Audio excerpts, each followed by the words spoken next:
የዛሬዎቹ እንግዶቻችን እንግዲህ በእድሜ ማንጋፋዎቹ ናቸው። ያጎቴ ጓደኛ ነበር ይመላለሳል። እኔ ተኮሪያ ስመለስ የወታደሮች ካምፕ ባለ 3ኛ ሻለቃ ካምፑስ ነው የምኖረው። ኃይለኛ ነው። ችለን እዚህ ደረስን። እሷ የምትመጣው በጓሮ በውብዬ ጋ ነው የምትመጣው። በበራት መጣም ነብር ነች። አባባይ ግሸን ወርቅ ይባላሉ።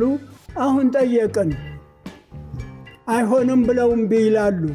የቀን 20 ብር የሌሊት 20 ብር በወር 40 ብር ነበር ደሞዝ። ቅዳሜ ከሰዓት እንደቀጠለ ነው። ባለትዳሮቹ ሰዓት ላይ ደርሰናል። የዛሬዎቹ የባለትዳሮች እንግዶቻችን እስከዛሬ ከቀረቡት በእድሜ ማንጋፋዎቹ በትዳር ዘመናቸው ረዘም ላለ ዓመታት የቆዩ የሀገር ባለውለታ ጀግናም ናቸው። በትዳር ለ70 ዓመታት ያህል ቆይተዋል። የኮሪያ ዘማች ናቸው።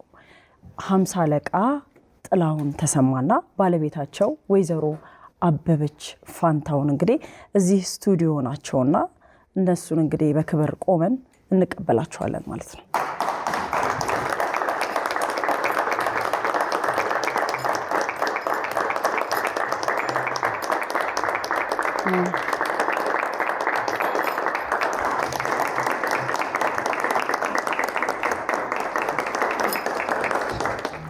የዛሬዎቹ እንግዶቻችን እንግዲህ በእድሜ ማንጋፋዎቹ ናቸው።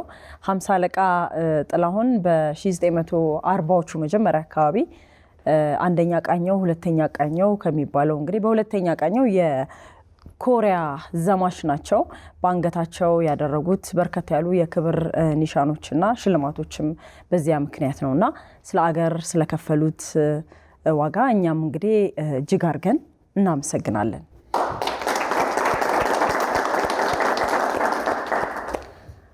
50 አለቃ እንኳን ደህና መጡ በድጋሚ።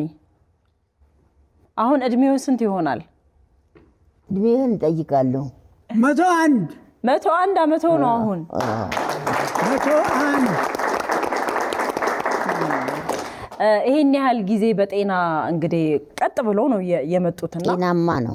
በጣም ጤናማ ነውና በጣም ብዙ ጊዜ ምንድነው ምግባቸው ምንድነው? የሀገራችን ባህል ነው። ሌላ ነገር የተለየ የሚያደርጉት ነገር የለም።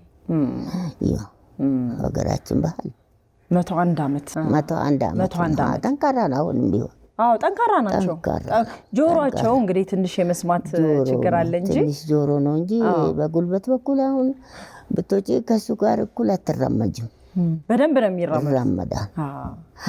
ደህና ነው። እግዚአብሔር የተመሰገነ ይሁን። እግዚአብሔር ይመስገን። እንግዲህ ዛሬ ፕሮግራማችን ስለ ትዳር ነው የምናወራውና የጋብቻችሁን ዓመተ ምሕረቱን በትክክል እንደው ያስታውስ እንደሆነ ነው ያላስታውሰው። ከዘመቻው በፊት ወይስ ከዘመቻው በኋላ? ከዘመቻው በኋላ ነው። እስኪ እንዴት ነበር የዛኔ የነበረውን ሁኔታ አስታውሰው ይነግሩናል? እስኪ ጠይቋቸው። ዘመቻውን ሁኔታ አስታውሰህ ትነግረናለህ ወይ? እኔ ትውልዴ አሩሲ ሀገር ነው፣ ባላገር ነኝ።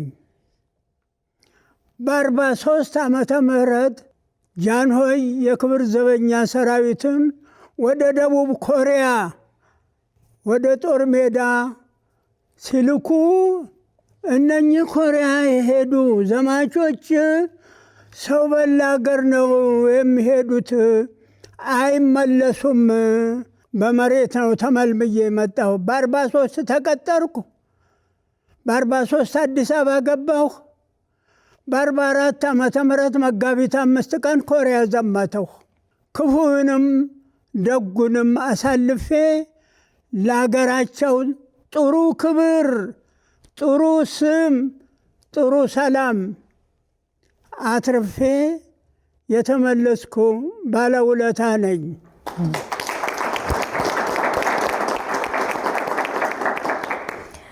አሁን ከዘመቻው ከተመለሱ በኋላ ከርሶ ጋር እንዴት ነው እስኪ የተገናኛችሁት? ያጎቴ ጓደኛ ነበር ይመላለሳል። እዛው አገኘኝ። ሳገኛት ለጋብቻ ከመገናኘታችን በፊት የትልቅ ቤተሰብ የትልቅ ዘር ነች። ትልቅ ወገን ያላት የትልቅ ሰው ነች።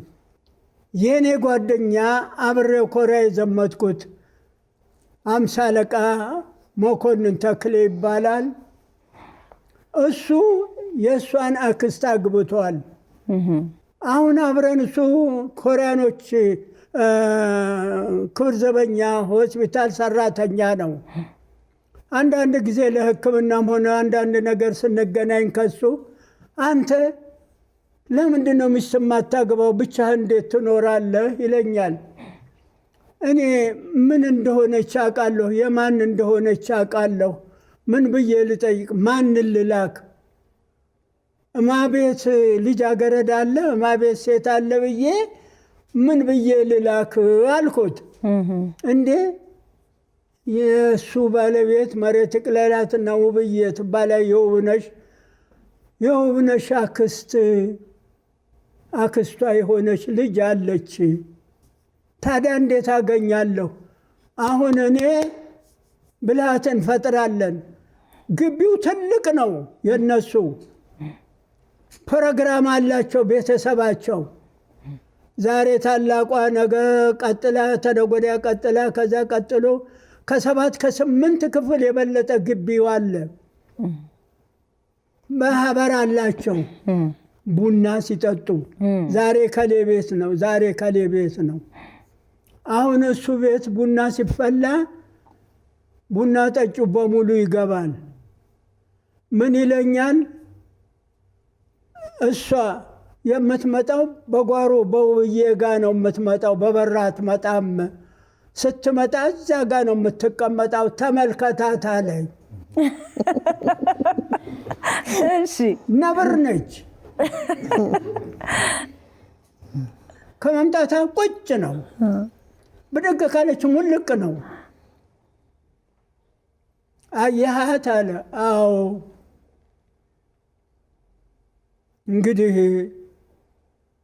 ሽማግሌ እንምረጣ፣ አንተ መርዳኝ፣ እኔ የማውቀውን ልምረጥ። ሽማግሌ መረጥን። የዚች ውብዬ የምትባለው ልጅ አባት የግቢው ትልቁ አዛውንቱ አባባይ ግሸን ወርቅ ይባላሉ። እሳቸው ናቸው የሚጠየቁት። እሷ እናቷ ጋ ነኝ። እሳቸው ናቸው እንጂ እናትየዋ አይደለም የሚጠየቁት። አሁን ጠየቅን። ምንድን ነው ስራው አሉ። ስራውማ ያው ተውትድርና ወጥቶ ጥበቃ ነው አሉ። ታዲያ የቅሉጥ እንጀራ እንዲያበላት ነው ለሱ ጥያቄ የምትቀርቡት ይላሉ። አይሆንም ብለው እምቢ ይላሉ። አክስቷ አፈሪ ብላኝ እኔ ሞተዋል። ትልቋ በጣም ያከብሩናል። ልጆቻቸው ተኔ ጋር አርቦች ናቸው። አሁን አባባ እችን ልጅ ለዚህ ለሰውዬ ስጥ፣ አትከልክል። ምን ሊያደርግ ነው ልጅቷ ባል ሲመጣላት የሚከለክሉት እያሉ ስምህን እየጠሩ ነውና እችን ልጅ ስጥ አሉ። እንዴ እኔ ግሸን ወርቅ ምን ምክንያት አለኝ? እኔ መልስና ላክ በሉ ሽማግሌዎቹን። መልሰን ላክን፣ ተጋባን። የት ነው የተገናኛችሁት? አዲስ አበባ? አዲስ አበባ እዚህ አቧሬ ነው ሰፈራችን። አቧሬ። ሳትተዋወቁ ከጋብቻ በፊት ሳትተዋወቁ? በአይኔን አውቀዋለሁ። መጣል ቤተሰብ ፍቃድ ሆነ። ተጋባን፣ ወለድን። ትዳር እንዴት ነበር ታዲያ አብራችሁ መኖር ስትጀምሩ? ቆንጆ ነው። እዚህ ደረስን። ምን አይነት ጊዜ ነበር እናንተ ትዳር ስትመሰርቱ? እንግዲህ ከ70 ዓመት እንግዲህ ከኮሪያ እንደተመለስኩ ብለዋል ቅድምና፣ ከኮሪያ ተመልሼ 2 ዓመት ወይ 3 ዓመት 54 በ55 ተጋባን። በ56 ፈረንጅ ቤት ገባሁ። ባለደሞዝ ሆነን ትንሹን ትልቅ እያደረግን እስካሁን ደርሰናል። ዛሬ ተርፈን ተትረፍርፈን ነው የምንኖረው። የልቤን የምፈልገውም ትውልድ ነው። እንዲህ ብዬ አይደለም እኔ ያዘዝኳት፣ እግዚአብሔርን ያዘዛት። ግን ወንዱንም ሴቱንም ማስተካክላ አስታቅፋኛለች። ስለዚህ እግዚአብሔር እድሜውን ሰጥቶ እዚህ አድርሶናል። ሁላችሁም ለቁም ነገር ያብቃችሁ። አሜን አሜን አሜን። ይሄ ነው መደምደም። ቆንጆ ጊዜው እንዴት ነበር? ጊዜ ያኔ ጥጋብ ነው ልጅ። በ5 ብር 50 ኪሎ ትሸምቻለሽ። ጤፍ? አዎ ነጭ ጤፍ መርጠሽ። ለብቻችሁ ቤት ተከራይታችሁ ነበር መኖር የጀመራችሁ? አዎ ቤት አለን ሰርተን የራሳችሁ ቤት? አዎ እናቴ ቦታ ነበር። እናቴ ቦታ ጋር ገባን። አዋሬ ነው ሁለታችን 4 ኪሎ ዘነን። ይሄን ያህል ዓመት እንግዲህ ከወጣትነት ከልጅነት ጊዜያችሁ ጀምሮ እስካሁን እንግዲህ እስከዚህ እድሜያችሁ ድረስ አብራችሁ ኖራችሁ። የዚያን ጊዜ ወጣትነት ነው፣ ብዙ ነገር አለና የዚያን ጊዜ የመጀመሪያ የትዳራችሁን ዓመት እንዴት ነው እርስዎ የሚያስታውሱት? ኃይለኛ ነው። ችለን እዚህ ደረስን። ወለድኩ ከበል። አሁን እንግዲህ ሽማግሌ ነው ሸመገልን። ኃይለኛ ነው። ችዬ እህል ውሃ ነው እዚህ ደረስን።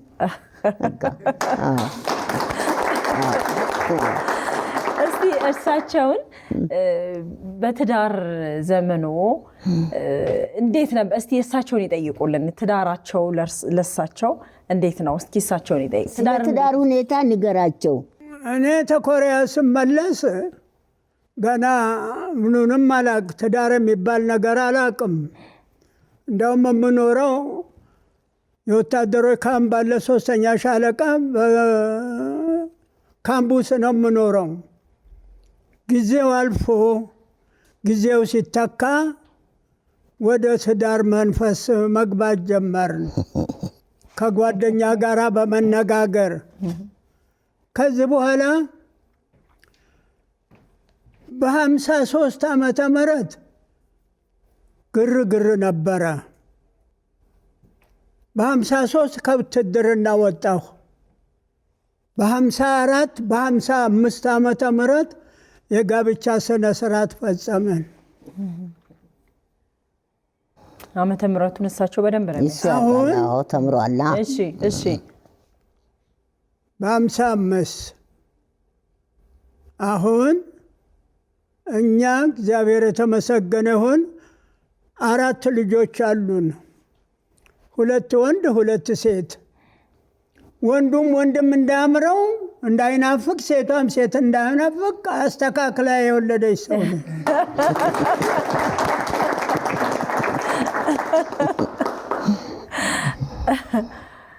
ዛሬ እነኚህ 4 የላም ጡቶች ልጆቻችን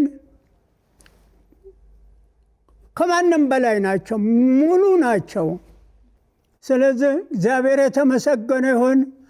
ስንቱን ነገር አሳልፎ ስንቱን ነገር አሳይቶ ክፉንም ደጉንም አሳልፎ ዛሬ እዚህ ደረጃ አድርሶኝ አሁን ጆሮዬም አልሰማ አለ፣ ጥርሴም አልሰራ አለ፣ ዓይኔም አልሰራ አለ። ጥርሴ የረገፈው በዛ በጦር ሜዳ ከጠላት ጋር ውጊያ አድርገን የጠላትን መስመር አስለቀቅን።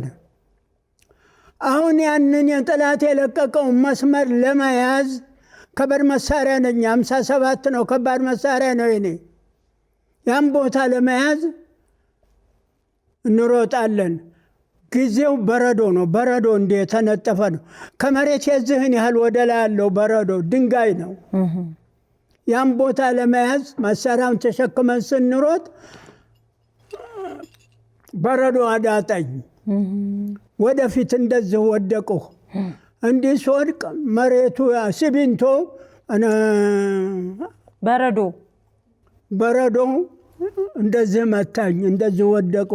ለጊዜው ከንፈሬ ትንሽ ሰንጠቅ አለ እንጂ ምንም አልሆነም። አሁን እድሜ ሲጨምር የላኛውም የታችኛውም ጥርሶቼ እየወለቁ ነው።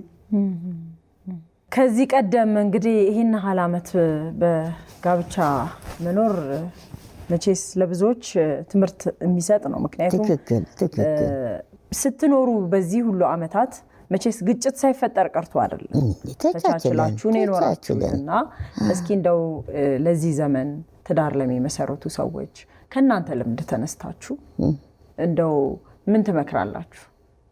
ይህን ችሎ ማደር ነው የምንመክረው። እሱን ነው ክፉም ከሆነ ዋጥ አድርጎ ክፉም ከሆነች ዋጥ አድርጎ መስሎ ተፋቅሮ ማደር። በዘመናቸው የኑሮ ሁኔታ እንዴት ነበር? አሁን በጣም የኑሮ ውድነት አለ። በድሮ ጊዜ ምን ነበር? እንዴት ነው ሁኔታው? ከእሷ ጋር እንደተጋባን እኔ እንጃ በ4 ወር 5 ወር 6 ወር እንደዚህ ይሆናል። እኔ ተውትድርና ወጥቻለሁ። ፈረንጅ ቤት ጥበቃ ዘብ እሰራለሁ። የቀን 20 ብር የሌሊት 20 ብር በወር 40 ብር ነበር ደሞዝ። በዛን ጊዜ 40 ብር ሲሰጠኝ 400 ብር አገኘሁ እያልኩ እደሰታለሁ። ትልቅ ነው።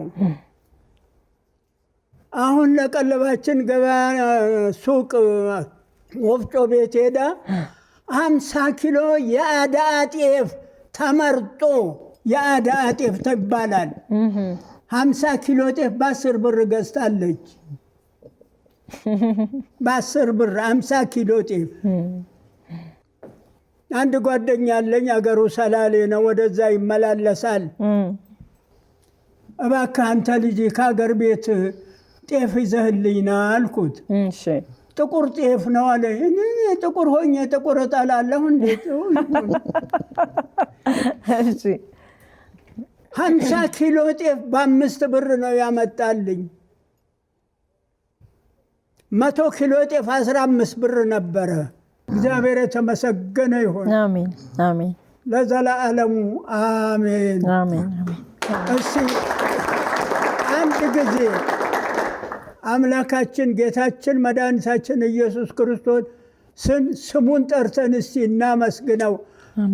አባታችን ሆይ ብለን አባታችን ሆይ በሰማይ የምትኖር ስምህ ይቀደስ፣ መንግሥትህ ትምጣ፣ ፈቃድህ በሰማይ እንደሆነች እንዲሁም በምድር ትሁን። የዕለት ምግባችንን ስጠን ዛሬ፣ በደላችንንም ይቅር በለን እኛም የበደለንን ይቅር እንደምንል። አቤቱ ወደ ፈተናም አታግባን፣ ከክፉ ሁሉ ጠብቀን አድነን እንጂ መንግሥት ያንተ ናትና ኃይል፣ ክብር፣ ምስጋና ለዘላለሙ አሜን። እመቤቴ እርግቧ ቅድስት ድንግል ማርያም ሆይ፣ እመቤቴ ቅድስት ድንግል ማርያም ሆይ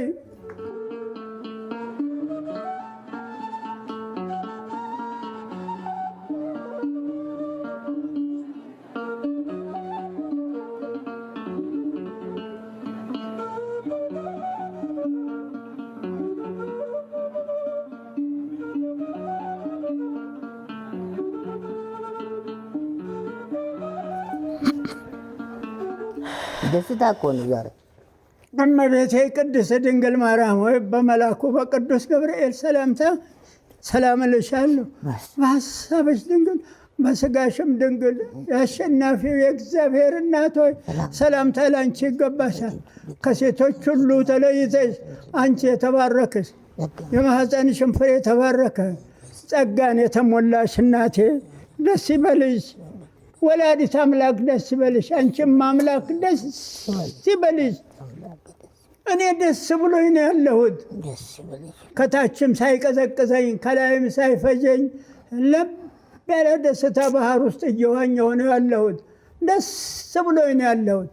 ደስ ይበልሽ። ልዑል እግዚአብሔር ካንቺ ጋር ነውና ከተወደደው ከተከበረው ከጌታችን ከመድኃኒታችን ከኢየሱስ ክርስቶስ ዘንድ ይቅርታን፣ ምሕረትን፣ ተድላን፣ ደስታን፣ ጥጋበን እንዲያድለን አማልጅን ለዘላለሙ አሜን። ምስጋና ይሁን አንድ አምላክ ለሚሆን ለአብ ለወልድ ለመንፈስ ቅዱስ ክብር ምስጋና ይገባል፣ ዛሬም ዘወትርም ለዘላለሙ አሜን። እናመሰግናለን። ወይዘሮ አበበች እስኪ ስለ ባለቤቱ እንግዲህ አሁን እርስዎ የጀግና ሚስት ኖት። እግዚአብሔርን የሚፈሩ ናቸው፣ እግዚአብሔርን የሚያከብሩ ናቸው። በጣም ጎበዝ፣ ጠንካራ፣ ጀግና የሆኑ ሰው ናቸው የእርስዎ ባለቤትና የጀግና ሚስት መሆኑ በራሱ የተለየ ስሜት ያለው ይመስለኛልና ትክክል ደስታ ይሰማል። እስኪ ያጫውቱን። ጀግና ነው፣ ለቤቱም ጀግና ነው። ቤቱን ይሞላል፣ ቤቱ እንዲጎል አይፈልግም። ጎበዝ ነው፣ የማጠግብ ሰው ነው። ምንም የምችለው ነገር የለኝም።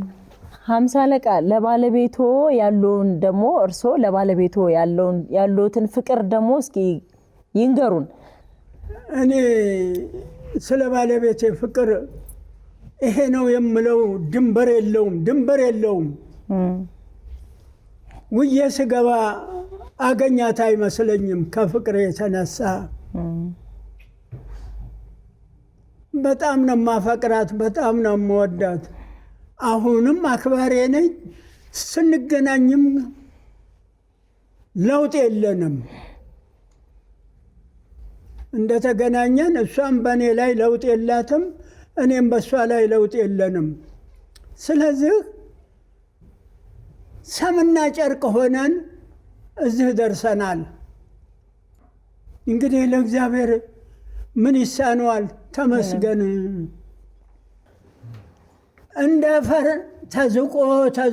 ተዝቆ የማያልቀውን እንደ ባህር ተቀርቶ የማያልቀውን የማይርቀውን የማይደርቀውን እድሜ ጤናውን ይስጣችሁ።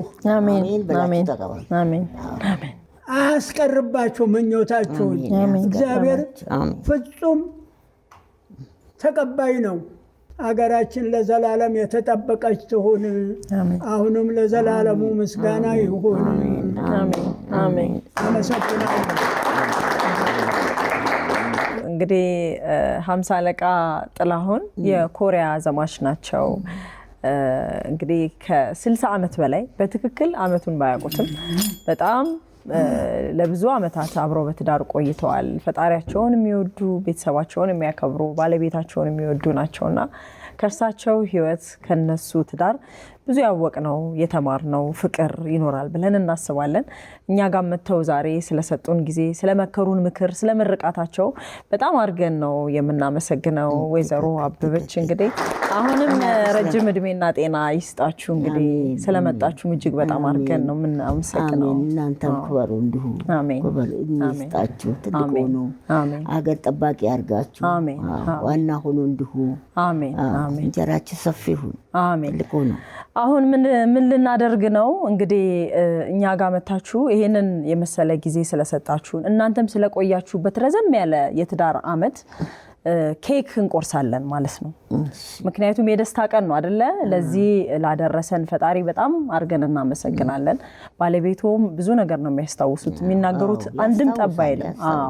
እና እኛም ስለመጣችሁ ደስ ስላለን ስለ ክብራችሁም ስንል ኬክ እንቆርሳለን ማለት ነው። አሁን ኬክ ይመጣል።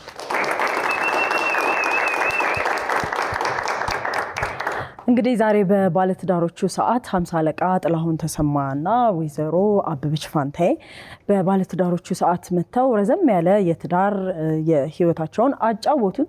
እኛም ስለመጡ ደስ አለን። በነገራችን ላይ 50 አለቃ ጥላሁን 101 ዓመታቸውን ነው ዘንድሮ ያከበሩት። እኛም በዚህ አጋጣሚ የጋብቻቸውን በርከት ያለ ዓመት ቁጥሩን እንግዲህ እነሱም ሲነግሩን በትክክል ስላላስታውሱትና የእርሳቸውን እድሜ 101 ዓመት ኬክ አሰርተን አምጥተን እዚህ ኬኩን ይቆርሳሉ ማለት ነው። ከዚህ ጋር በተያያዘ ግን እንግዲህ የኮሪያ ዘማቾች ማህበር ዘንድሮ 75ኛ ዓመት የዮቤልዩ በዓላቸውን ሚያዝያ መጨረሻ አካባቢ ያከብራሉ። እሱንም ልናሳውቅ እንወዳለን። እንኳን አደረሳችሁ ልንልም እንወዳለን።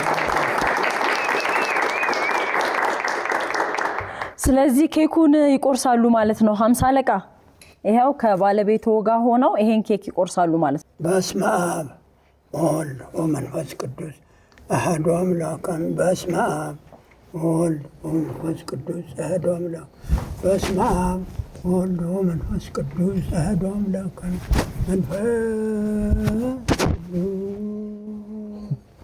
እንኳን ደስ ያለው፣ እንኳን አደረሶ ልጆቹ፣ ቤተሰቦቹ ሁሉም እንግዲህ እንኳን አደረሳችሁ፣ እንኳን አደረሳችሁ ለመባረክ። በስመ አብ ወወልድ ወመንፈስ ቅዱስ አሐዱ አምላክ አሜን።